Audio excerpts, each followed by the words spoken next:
আচ্ছা আমরা জানি কোনো প্রজেক্ট পাস হতে হলে তার ভিতরে একটা কি থাকা লাগে, মাঠ থাকা লাগে, পার্ক থাকা লাগে, কিন্তু সেটা কি আছে? না সেটা এখানে আসলে নেই। কেন নাই? এটা কিভাবে পাস হলো কি করে? এটা তো গিয়ে আমি আমার চোখে কোনো মাঠ পড়েনি, কোনো পার্ক আছে? পার্কও আমার চোখে পড়েনি। আমাদের যে একজন হিট অফিসার আছে, আপনি কি জানেন তার নাম জানেন? নাম জানি, নাম বুসরা। বুসরা, উনি কি বলছে? উনি বলছে ছাতা নিয়ে যেতে হবে, আর কি ফ্যান নিতে হবে, পানির বোতল নিতে হবে। আমার কাছে পানির বোতল নাই ভাই, শুধু আছে একটা ছাতা। মানে আপনার ফ্যানও নাই? ফ্যান নাই ভাই, ফ্যানের অভাবে আছে। ধরেন কোনো আনকনসিয়াস ড্রাইভার সে যদি যায় তাহলে মেরে দিতে হবে। হ্যাঁ তো যদি গাছপালা থাকতো আমাদের, তাহলে আরো ঠান্ডা পরিবেশ থাকতো। তো আমাদের যদি মাঠটা থাকতো আমরা খেলতে পারতাম। সরকার যদি দেয় খেলা মাঠ, তাহলে আমরা অনেক সুখী হব।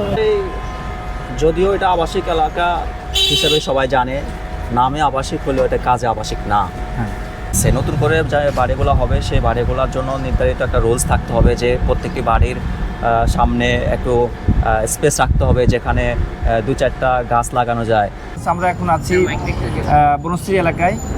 তো এই প্রচণ্ড গরমে বনশ্রীর বিষয় অবস্থা সম্পর্কে আপনাদেরকে তুলে ধরবো। বনশ্রীর মতো একটা প্রজেক্টে, এত বড় একটা প্রজেক্ট, সেখানে কোনো মাঠ নাই, কোনো পার্ক নাই, হাঁটা চলার একটি আমরা দেখুন নিচে ধরো, এখানে নিচেতে কোনো হাঁটা চলার কোনো রাস্তা নাই, হাঁটা চলার কোনো রাস্তা নাই।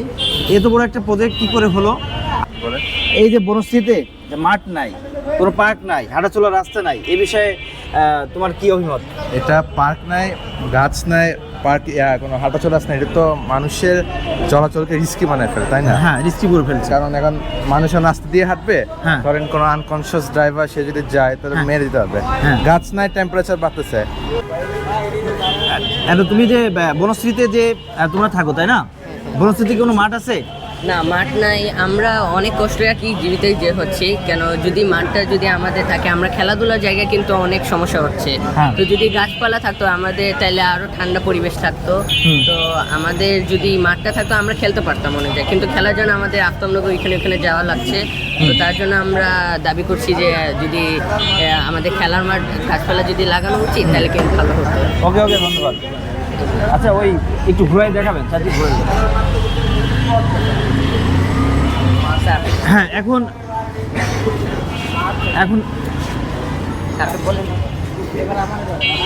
এখন আমরা কথা বলবো আরেক ছোট ভাইয়ের সাথে। ছোট ভাই, তুমি তো বনশ্রীতে থাকো, তাই না? তো এই বনশ্রীতে কোনো কি মাঠ আছে? সম্ভবত না, বনশ্রীতে এমন কোনো মাঠ নাই যে মাঠে আমরা খেলতে পারবো। আর এরকম কোনো পার্ক নাই? কোনো পার্ক আছে? পার্কও নাই। আর হাঁটা চলার কোনো রাস্তা আছে ঠিক মতো? হয়তো রাস্তাও নাই, পর্যাপ্ত পরিমাণে গাছও নাই। এই যে প্রচন্ড গরমে কিন্তু তাপমাত্রা প্রচুর বাড়ছে, এটা তোমাদের কষ্ট হচ্ছে না? কষ্ট তো হচ্ছে, কিন্তু যদি সরকার যদি আশেপাশে বা রাস্তাঘাটে যদি গাছ লাগাইতো, তাহলে তো আমাদের পরিবেশটা একটু ঠান্ডা হইতো। আর খেলার মাঠ তো আপাতত আমাদের এখানে কোনো জায়গায় নাই। সরকার যদি দেয় খেলার মাঠ, তাহলে আমরা অনেক সুখী হব। ওকে, মাঠ নাই, পার্ক নাই, হাঁটা চলার রাস্তা কোনো ঠিক মতো নাই। এত বড় একটা প্রজেক্ট পাস হলো কি করে, আমরা সেটাই জানি না। আচ্ছা, প্রথমত বনশ্রীতে আমাদের এখানে হচ্ছে চারপাশ, যেহেতু শহর অঞ্চল সেহেতু গাছপালা কম থাকবে আছে, কিন্তু আমাদের সকলেরই উচিত যে গাছ রোপণ করা। এই বর্তমান চলমান তাপমাত্রা প্রবাহ সম্পর্কে একটা পথচারীর কাছে জানতে চাইবো যে সেই অসহনীয় তাপমাত্রা থেকে সে কিভাবে তার প্রতিদিনের জীবন সে চালাচ্ছে আর কি। ওকে, ধন্যবাদ ভাই। আমার নাম হচ্ছে আলামিন, আমি মার্কেটিং পেশায় আছি। তো আমাকে প্রতিনিয়ত এই পেশাদারিত্বের কারণে ঘর থেকে বেরোতে হয়, আর ঠিক আজকেও বের হয়েছি। আচ্ছা। প্রচণ্ড রোদ, এই রোদের মধ্যে কাজ করতে হচ্ছে। মানে আপনি এই যে এ থেকে বাঁচার জন্য আপনি সাথে কি নিয়ে আসেন? আমার সাথে তেমন কিছুই নাই, একটা ছাতা ছাড়া, একটা ছাতাই আছে শুধু। আমাদের যে একজন হিট অফিসার আছে, আপনি কি জানেন তার নাম জানেন? নাম জানি, নাম বুসরা। বুসরা, উনি কি বলছে? উনি বলছে ছাতা নিয়ে যেতে হবে, আর কি ফ্যান নিতে হবে, পানির বোতল নিতে হবে। আমার কাছে পানির বোতল নাই ভাই, শুধু আছে একটা ছাতা। মানে আপনার ফ্যানও নাই? ফ্যান নাই ভাই, ফ্যানের অভাবে আছে। হ্যালো ভিউয়ার্স, আমরা এখন কথা বলবো সম্মানিত একটা স্যারের সাথে, যিনি বনশ্রী এলাকাতেই থাকেন। তা আমরা এখন জানতে চাইবো যে এই বর্তমান ঢাকাতে তাপমাত্রা 39, 40, 41, 42-এ চলে যাচ্ছে।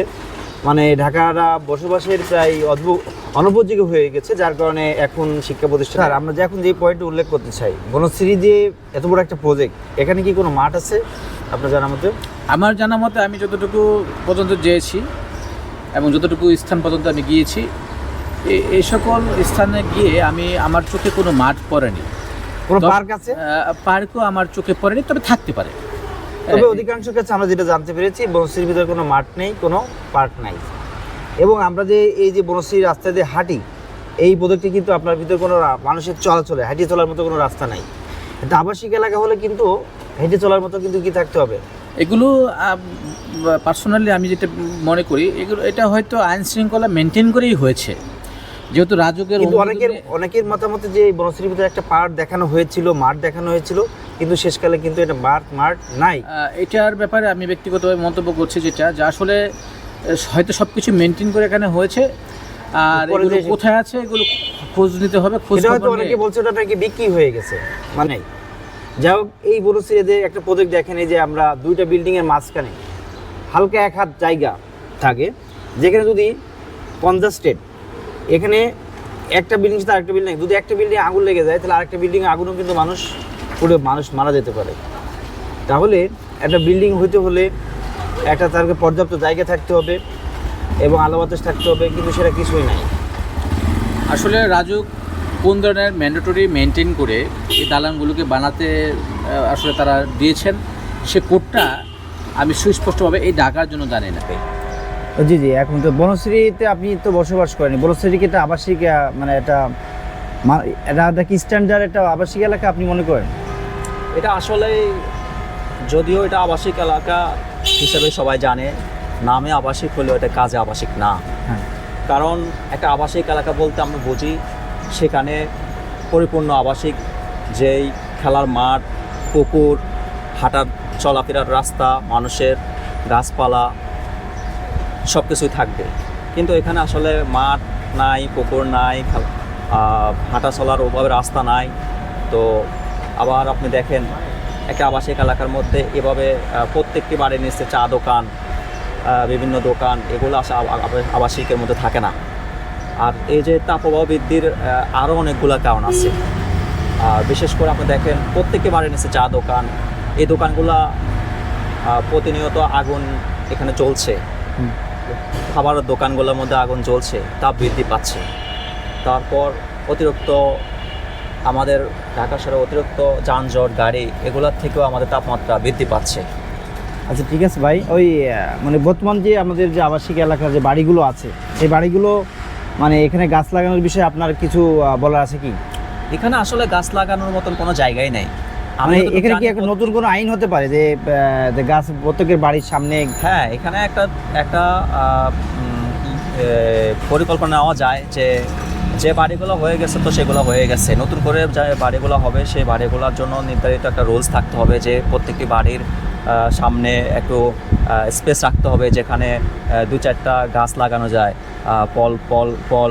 ফলমূল অথবা ফুল যেটাই হোক, 2-একটা গাছ লাগাইলেও তো অ্যাটলিস্ট কিছুটা হইলেও আমাদের পরিবেশ সুন্দর হবে, কিছুটা হইলেও তাপ নিয়ন্ত্রণ হবে। ওকে ভিউয়ার্স, আমরা এখন ভাইয়ের সাথে মন্তব্য নিলাম। আজকের মতো আমরা এখানে বক্তব্য নিচ্ছি যে আমরা ভবিষ্যতে যাতে একটা সুন্দর আবাসিক এলাকা পেতে পারি, সরকারের কাছে এটা আমরা প্রত্যাশা করি।